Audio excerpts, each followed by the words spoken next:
तो नहीं दिखाई दे रहा है। आपने कार्यशाला में देखा मुख्य सचिव के बोलने पर एक भी अधिकारी तो आप लोग के सामने था और क्या रिएक्शन था आप लोग ने देखा, इस पर कोई कमेंट्स की आवश्यकता नहीं है, तो आप समझ सकते हैं। सरकार के लिए चिंताजनक बात है ना। नहीं, हमने तो जनता के लिए शासन होता है, तो जनता के बीच जाते ही नहीं है तो शासन कैसे कनेक्ट करेगा।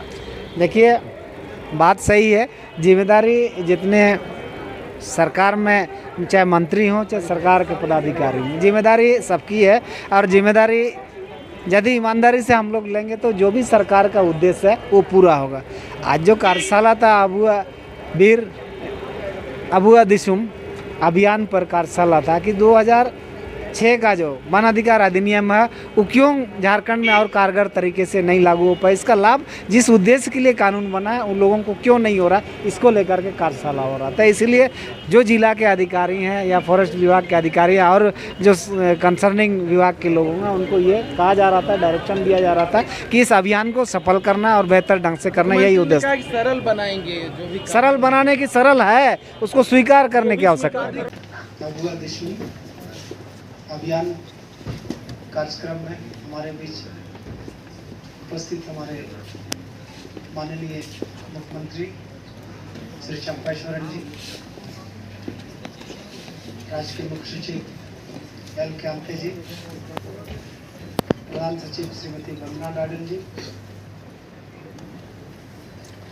विभागीय सचिव श्री कृपानंद झा जी, श्री के श्रीनिवासन जी, श्री आरवा राजकमल जी, सुप्रीम कोर्ट के वरिष्ठ अधिवक्ता संजय उपाध्याय जी और पीसीसीएफ संजय श्रीवास्तव जी, वरिष्ठ अधिकारीगण, सिविल सोसाइटी के प्रतिनिधिगण, सभी जिलों के जिला उपायुक्त, डीएफओ और सभी उपस्थित पत्रकार बंधुओं, आज के इस कार्यक्रम में बहुत गंभीर विषय पर चिंतन हो रही है।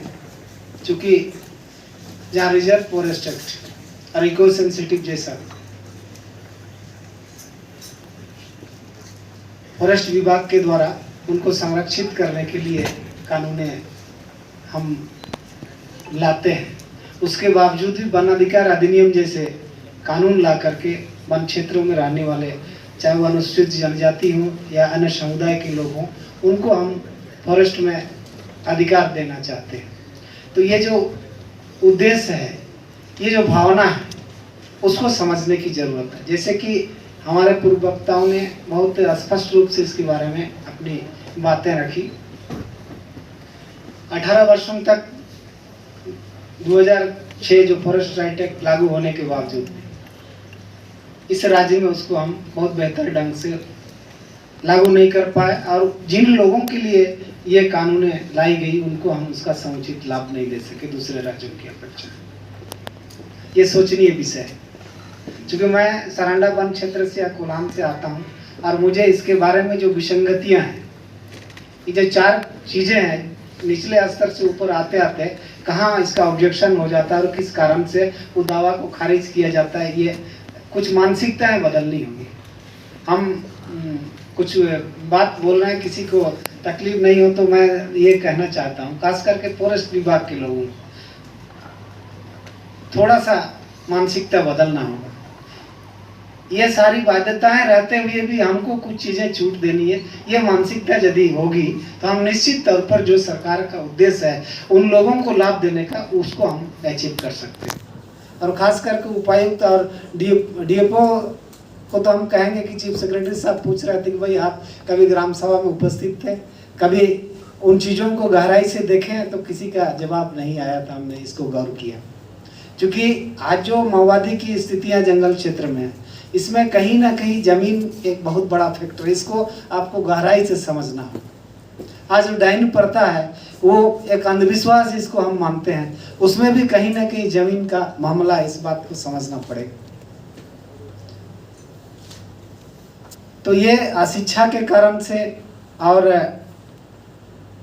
बहुत सारी सामाजिक कुरीतियों के कारण से ये सारी चीज़ें आती हैं। तो ये सब चीज़ों पर भी कंट्रोल होगा ये फॉरेस्ट राइट एक्ट, और जो ग्राम सभा जैसी चीज़ें उनको मान्यता हम देंगे।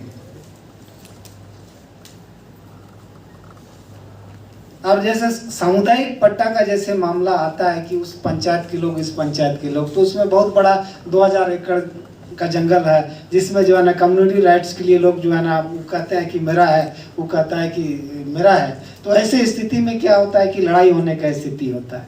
तो ये सब चीज़ों को जब तक हम निपटारा नहीं करेंगे, मानवाधिकार अधिनियम, गोलकेरा, सोनुआ और ये सब जगह जो है आज उग्रवादी के नाम से सरंडा फेमस है, तो उसमें ये सब चीज़ें भी बहुत बड़ा फैक्टर है। इसको हम लोगों को गंभीरता से लेना चाहिए और इसके लिए हमारे माननीय मुख्यमंत्री जी को, चीफ सेक्रेटरी साहब को और विभाग के सचिवों को भी हम धन्यवाद करना चाहेंगे। ये कि वीर अबुआ दिसुम अभियान के तहत एक समीक्षा करके एक टास्क जो है ना फ्रेम करके यदि इसको एक अभियान के तहत चंद दिनों में यदि करेंगे तो एक राज्य के लिए बहुत बेहतर संदेश जाएगा। हमको लगता है कि आज का उद्देश्य यही है, इसलिए मैं ज़्यादा वक्त नहीं लेते हुए इस अभियान के लिए पूरा राज्य के पदाधिकारियों को और खास करके मुख्यमंत्री जी को अपनी तरफ से बहुत धन्यवाद और शुभकामना के साथ सबको जोहार, धन्यवाद।